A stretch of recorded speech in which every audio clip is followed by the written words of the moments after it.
So you're interested to know what it's like to travel internationally around the world to different countries with a family of six. Well, I won't sugarcoat it. Sometimes it's a nightmare. Sometimes it's one of the happiest things you can possibly do. Definitely has to be done with planning, for sure. This year alone, we'll have been through 5 different countries. Um, we lived for a long time in Japan, and we're actually going back to Japan. We moved back to the United States at the end of 2018, and we were going to give it a good shot. We lived in the United States for 5.5 years or so, but we just really missed Japan, and we missed traveling in general.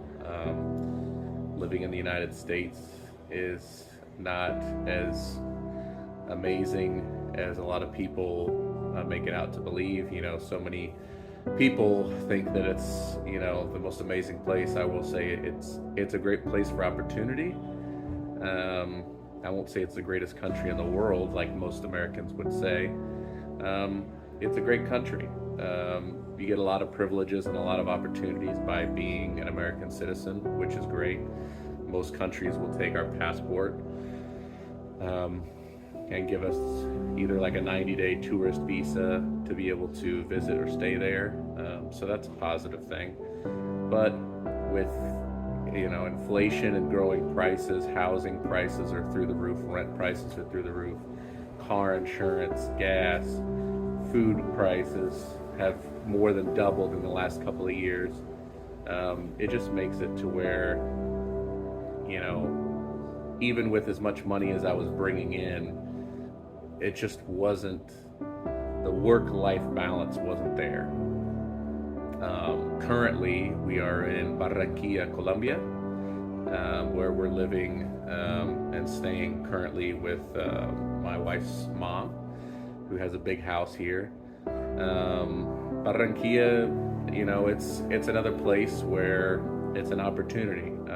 If you have some kind of external income source, it can be a decent place to live. It is very, very hot year-round. There isn't really any break except for a couple months out of the year when it gets windy, and then it feels kind of nice. Besides that, it's a pretty decent place to live. So, but next we're going to be traveling back to Japan. We'll be stopping in Canada on the way as one of our stops, and then we're going to be stopping, or at least I will be stopping for a short amount of time in Seoul, Korea, where my wife and kids are going to stay with a friend of ours in their house while I continue on to Japan to get things set up, get a house, get a vehicle, get all that kind of stuff going, and then they're going to follow after, maybe a month or so after, they're going to come over. So if you guys want to follow us on our journey, I'm going to be trying to show pictures and videos and clips of the process and the travel on the way there, and let you guys see, what it's like. It really is both scary and exciting at the same time. I'll say that, traveling with four kids, one who is still an infant basically. She's like 7, almost 8 months now. So she's close to being a toddler, but she can't walk yet. It's a struggle. It takes me and my wife are a strong team. We have to work together to make things happen. I do all the scheduling, all the booking, hotels, flights, all that kind of stuff. We kind of pick things out together, so we decide where we're gonna stay and things like that. But in terms of difficulty, it can be difficult. But once you start to learn how things are and how stuff is for flights and a pattern of that kind of stuff, it gets a little bit easier. A lot of people are scared about having their kids, traveling around, and the dangers of traveling. as long as you have a good talk with your kids and you keep your kids, you know, in the loop and train them to be safe and have safe habits, it can be an enjoyable experience. You know, growing up as a kid, we did a lot of camping and traveling within the United States, and I loved it. So, you know, beginning to travel and see other countries at their age is an experience that I think will carry on with them for years and years to come. And I think a well-traveled, well-rounded person tends to be a little bit more open to other cultures. They tend to be more of a well-rounded person, in my opinion.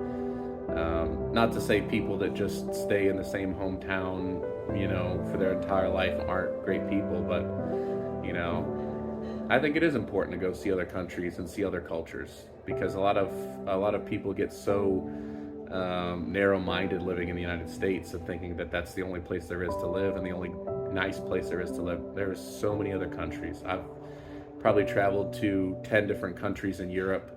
When I was in Asia, I didn't really get to travel a whole lot because I worked so much. But being in Japan, we traveled all over Japan, and there's so much to see in Japan. I still haven't even seen everything I wanted to see there.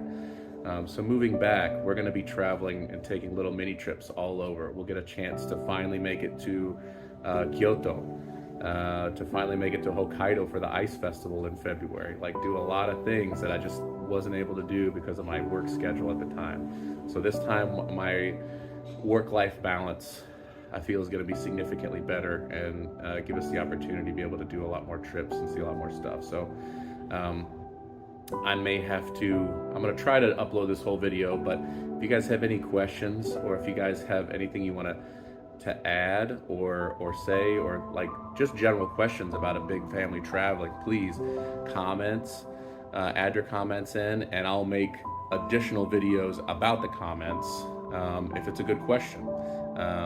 But yeah, this is just a start to a video blog for my family traveling, and hope you guys join us and follow along. Thank you.